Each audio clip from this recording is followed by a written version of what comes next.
కేంద్ర రాష్ట్ర ప్రభుత్వాల పర్యాటక సాంస్కృతిక శాఖల సంయుక్త ఆధ్వర్యంలో భారతదేశ సంస్కృతిని, చరిత్రను, ప్రాచుర్యంలో లేని ప్రాంతాలను, స్థానికంగా ప్రఖ్యాతి పొందిన సంగీతం, నృత్య ప్రతిభను ప్రపంచానికి తెలియచేయాలన్న ఉద్దేశంతో నేటి నుండి ఈ నెల 8వ తేదీ వరకు విజయవాడలో కృష్ణవేణి సంగీత నీరాజనం కార్యక్రమం చేపట్టబోతున్నామని రాష్ట్ర పర్యాటక సాంస్కృతిక సినిమాటోగ్రఫీ మంత్రి కందుల దుర్గేష్ వెల్లడించారు.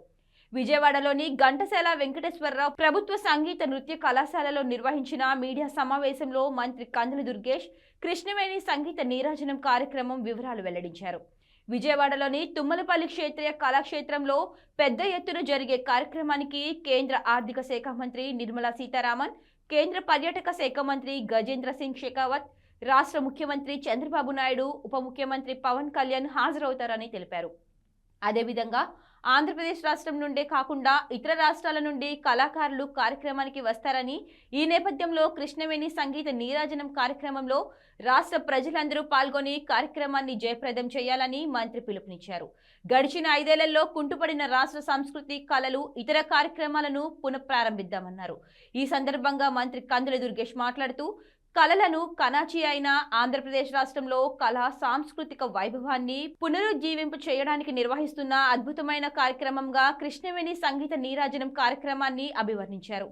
ప్రారంభోత్సవ కార్యక్రమం ఇప్పటికే రాష్ట్రంలోని రాజమండ్రి, కర్నూలు, మంగళగిరి, శ్రీకాకుళం లాంటి ప్రాంతాలలో నిర్వహించడం జరిగిందని తెలిపారు. భారతదేశంలో అనాదిగా పరిఢవిల్లుతున్న కళలు, సంస్కృతిని ప్రజలందరికీ తెలియచేసి పునరుత్తేజం పొందాలన్న ఉద్దేశంతో రాష్ట్ర సహకారంతో కేంద్ర ప్రభుత్వం ఈ కార్యక్రమాన్ని నిర్వహిస్తుందని పేర్కొన్నారు. ఈ కార్యక్రమంలో పర్యాటక శాఖకు సంబంధించి ప్రాచుర్యంలో లేని ప్రాంతాలను ప్రపంచానికి తెలియపరుస్తామన్నారు.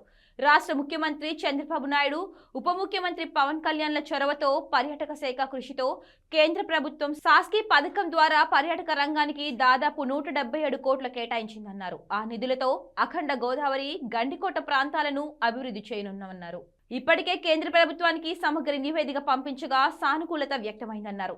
జనవరి నుండి పనులు ప్రారంభిస్తామన్నారు. అఖండ గోదావరి ప్రాజెక్టులో భాగంగా 99 కోట్లతో శతాబ్దం చరిత్ర కలిగి నిరుపయోగంగా ఉన్న హేవలాక్ బ్రిడ్జిని అద్భుతమైన పర్యాటక కేంద్రంగా తీర్చిదిద్దుతామన్నారు. Glass bridge, boat riding, water sports ను ఏర్పాటు చేస్తామన్నారు. బ్రిడ్జి లంకను అభివృద్ధి చేస్తామన్నారు. గోదావరి పుష్కరాల నాటికి అద్భుత పర్యాటక కేంద్రంగా రాజమహేంద్రవరంను తీర్చిదిద్దామన్నారు. అదేవిధంగా కడియం నర్సరీని అద్భుతంగా తీర్చిదిద్ది పర్యాటక కళ తెస్తామన్నారు. సంస్కృతి, సాంప్రదాయాలు, చరిత్ర, గొప్ప వారసత్వ సంపదకు ప్రతీక అయిన గండికోటలో అడ్వెంచర్ టూరిజం అభివృద్ధికి శ్రీకారం చుడతామన్నారు. గండికోట అభివృద్ధిలో భాగంగా రిసార్ట్స్, కెఫ్టేరియాను నిర్మిస్తామన్నారు. గ్రాండ్ క్యాన్యన్ తరహాలో గండికోటలో అంతర్జాతీయ పర్యాటక మౌలిక వసతులు కల్పించి ఇంటర్నేషనల్ ఐకానిక్ టూరిస్ట్ డెస్టినేషన్ సెంటర్గా మార్చేందుకు చర్యలు చేపడతామన్నారు.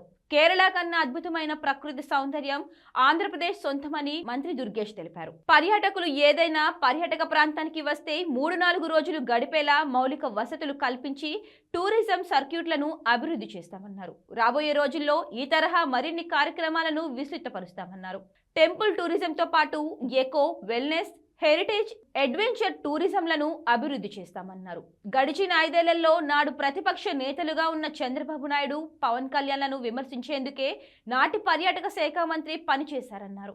రాష్ట్రంలో పర్యాటక అభివృద్ధి చేద్దామన్న ఆలోచన చేయలేదని విమర్శించారు. తద్వారా పర్యాటక రంగం కుంటుపడిందని మంత్రి ఆవేదన వ్యక్తం చేశారు. కూటమి ప్రభుత్వం అధికారంలోకి వచ్చాక పర్యాటక రంగంపై ప్రత్యేక శ్రద్ధ వహించిందని, త్వరలోనే రాష్ట్రాన్ని పర్యాటకుల గమ్యస్థానంగా తీర్చిదిద్దుతామని పర్యాటక సాంస్కృతిక సినిమాటోగ్రఫీ మంత్రి కందుల దుర్గేష్ వెల్లడించారు.